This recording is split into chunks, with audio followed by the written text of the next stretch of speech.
this week's manga chapter of Dragon Ball Super, Goku and Beerus have their epic battle, which comes to a quick conclusion, and we also get to see the return of Frieza's army, who's looking for some mysterious, massive Dragon Balls. The manga version of Dragon Ball Super is completely different from the anime version. They got through the battle with Goku and Beerus so freaking quick. Hell, just the transformation sequence for Super Saiyan God was done in a single panel of the manga. They explain everything, they just immediately power up, and boom! There at the bottom, Goku is a Super Saiyan God. This is the exact opposite of the anime in every form, because that transformation sequence in the anime version was like half an episode long, it was over the top and ridiculous and truly godlike.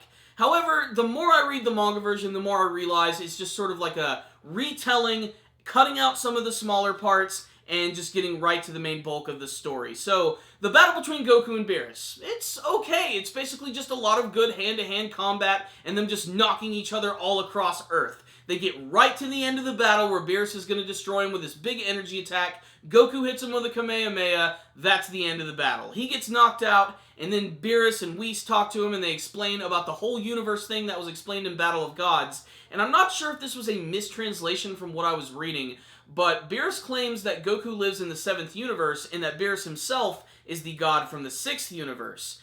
In Battle of Gods, I believe that Beerus was actually the god of the 7th universe, so I don't know if this is a mistranslation, or maybe I'm wrong, I'm not so sure about that. Maybe it's just something new that they're changing for the story. They haven't gotten there in the anime version yet, so we don't know how they're going to explain that. But yeah, there it is, just more Goku versus Beerus. But the main reason to check out this week's chapter is that right after this, it seems like we are getting right into the resurrection of F arc, which is all about the return of Frieza. And there's also some brand new story elements which make this chapter really exciting. So we cut to space and we have some of Frieza's soldiers who are looking for these massive Dragon Balls, which we don't exactly see quite yet. But the way that they're reacting to them, I imagine these things are not just going to be a little bit bigger than the Namek Dragon Balls. They're probably going to be absolutely massive, almost planetoid-like. So I really cannot wait to see how important these things are going to be. Also, I just love the design of all of the goons that work for Frieza, because we've seen a lot of these guys who had, like, repeated designs before, but we have a lot of unique ones in this week's chapter, like this big monkey dude who looks really freaking awesome, who apparently is like the number 2 in Frieza's army, so it's a shame that we don't get to see more of this character. And of course, from Resurrection of F, we get to see the return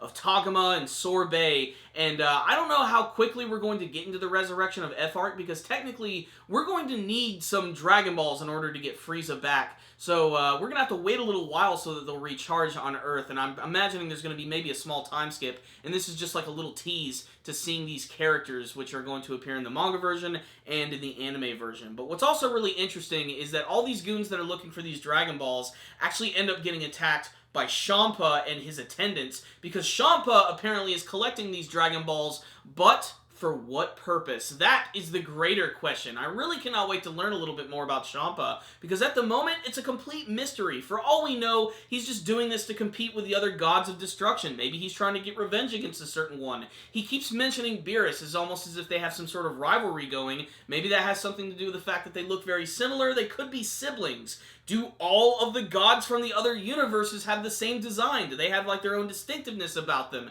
There are so many mysteries surrounding the other universes of Dragon Ball Super, and that's what I think is going to be so intriguing about the rest of this series. But still, this chapter right here was just okay, but it was completely saved by all of the stuff at the end with Champa and Frieza's goons and learning a little bit more about these big, massive Dragon Balls. There's also something that's really strange about this chapter. If you know the character of Kibito Kai, who is, of course, the Kai and Kibito who have accidentally fused together, apparently they went after the Namek Dragon Balls, and since they don't need them anymore, they just decided to waste a wish so that they could defuse each other. So both of those characters are back. I'm really interested to see if the anime version is going to reflect this when they finally do adapt it. But, you know, who knows? They seem to be going down completely different paths, with one being a lot quicker than the other. Despite that, I still find myself enjoying the anime version just a little bit more, although I'm still shocked that in the anime version of Dragon Ball Super, none of these extra characters have been introduced quite yet. Like, Champa and his attendant have not been seen at all aside from the intro of the show, so I cannot wait to see how they're going to be introduced in this show. Maybe next episode, Maybe this manga will be very similar to what we see in the next episode of Dragon Ball Super. We're just going to have to wait and see. So what's the rundown on this week's chapter of Dragon Ball Super? Super simple chapter that's fun to read with lots of cool action and some really great artwork. But really, the real reason to check out this week's chapter is to see the new story material, which is at the very end, with Champa, his attendant, searching for the massive Dragon Balls, and of course getting to see Frieza's army again, which is basically going ahead and starting the Resurrection of F arc. Another arc which I cannot wait to see what sort of changes they're going to make to it in the manga and anime version. I'm really excited because that movie was a lot of freaking fun. I liked it just a little bit more Battle Than God, so I can't wait to see what they're going to do with it. Otherwise, that's just really all I have to say about this chapter. It was just a fun chapter with some new story elements to it. Really good artwork as usual, especially during the big Kamehameha scene with Goku, and of course getting to see all those crazy Frieza goons. They all have some really cool designs. So this was definitely a visually appealing chapter of Dragon Ball Super, which if you're a Dragon Ball fan, whether you're watching the anime or just reading the manga versions, check this out. You might see something you like. Although, if you're just trying to watch the Dragon Ball Super anime version, you might be spoiled by some big events. But still, that's about it. I really liked this chapter, but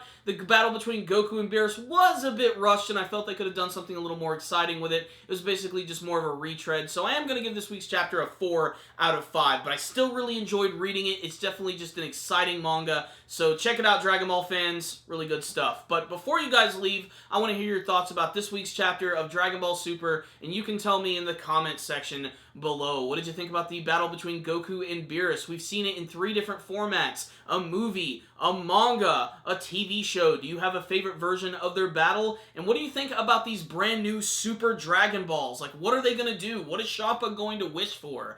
Please tell me in the comments section below.